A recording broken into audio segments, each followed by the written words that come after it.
Business in the 217 with Springfield's Morning News. I'm Greg Bishop, talking as we do each and every week with Michelle Ownbey, publisher of the Springfield Business Journal. Michelle, thanks for taking time. How you doing? Good morning, Greg. Doing well. Good to hear. So we've got a lot of news to cover, some big issues, and we'll talk about moving Pillsbury forward coming up. But let's start with Magro's and an announcement they made. They're retooling to focus back on their roots. What's going on?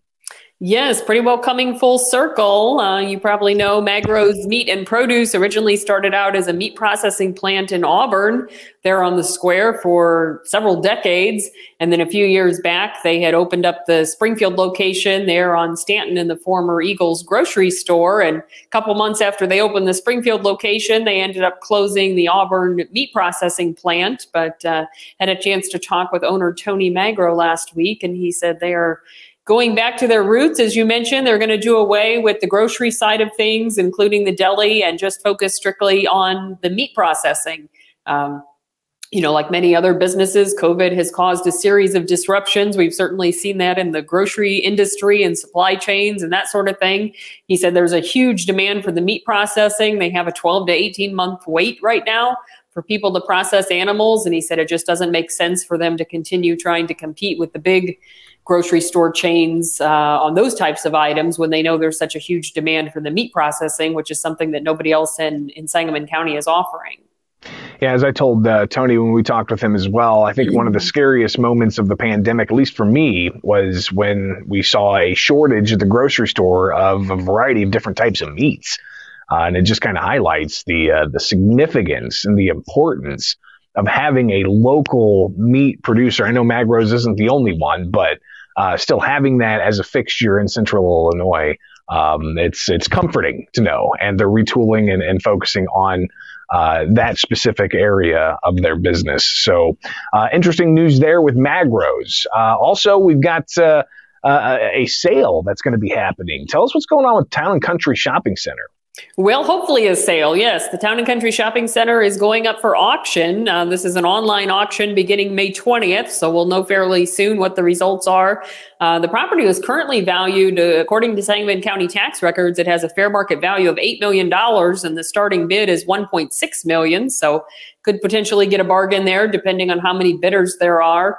That center is about 60% vacant right now. You may recall that the anchor tenant, Burlington Coat Factory, relocated to the shopping center at the corner of Wabash and Veterans back in 2018.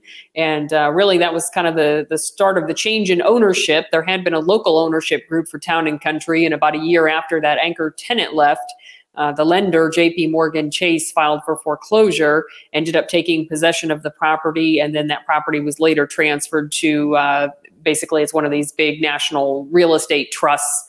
So the tenants, the remaining in Town and Country, say they're excited about the auction. It doesn't cause any disruptions to their leases. And of course, a lot of possibilities there as far as a new owner coming in, maybe doing some remodeling, refreshing the center, hopefully. Again, that one there at the corner of Wabash and Veterans where the former Kmart was, that underwent a remarkable transformation over a period of the last several years. So certainly we hope to see something similar happen for Town and Country, because that's a really major anchor there on the MacArthur corridor. Yeah, and fascinating to see the mixture of businesses that are there, or I guess establishments. Is the State Board of Elections considered part of that? Yeah, and then right down the way you've got a Chuck E. Cheese. So it's right, Dollar Tree. Yeah, a little bit of everything going on there. Fascinating area of town, that's for sure, and definitely needs some investment and revitalization. Let's now focus on some other areas of town that definitely need some investment and revitalization, and that is something that's been the thorn of the side of some North Enders, the Pillsbury Mills location. Big news announced just about a week ago, if not more, but some movement forward for Pillsbury Mills. What's going on with that location? Yeah, so this one, of course, is near and dear to my heart because I'm pretty involved in the Enos Park neighborhood, and this is just to the north of us.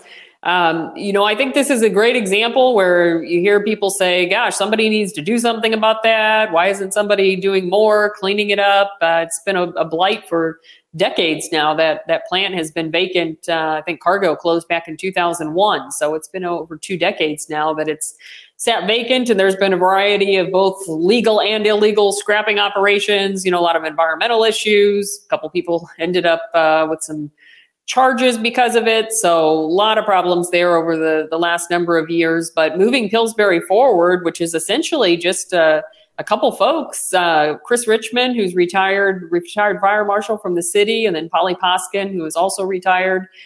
They've been sort of spearheading this effort. They ended up creating a nonprofit to actually take possession of the property because the city didn't want it. You may recall some of the discussions at the council meetings. A lot of the aldermen were very concerned about the liability for the city if they were to end up with ownership of the property. And so now this, essentially 2-3 person nonprofit has taken it on, and what a huge project. But they've already got volunteers out there cleaning up all the overgrowth. They've got a dumpster on site, the debris, just trying to get it to look a little better. And they have plans to hire a Springfield environmental firm to do an assessment of the site itself. The estimates for full-blown cleanup and demolition range from about $8 to $12 million. And, you really have to know what you're dealing with in terms of the soil, the groundwater, all the different environmental things that may remain at that site. So they're hoping by this summer to have that part well underway. So many things going on in our area, and it really highlights how we need to keep up with what's going on. And the Springfield Business Journal does this, just that. Michelle, tell us how we can subscribe and stay up to date. Definitely. If you go to our website, springfieldbusinessjournal.com, you can sign up for BizBites. That's our weekly newsletter that's free of charge. And of course, you can also get the print edition with more expanded, in-depth articles delivered to your home or office. And you can sign up for that on the website as well. Michelle Ownbey, publisher of the Springfield Business Journal, thank you so much for taking time, as you do each and every week, and keeping us plugged in with what's going on in and around the business community here with Springfield's Morning News.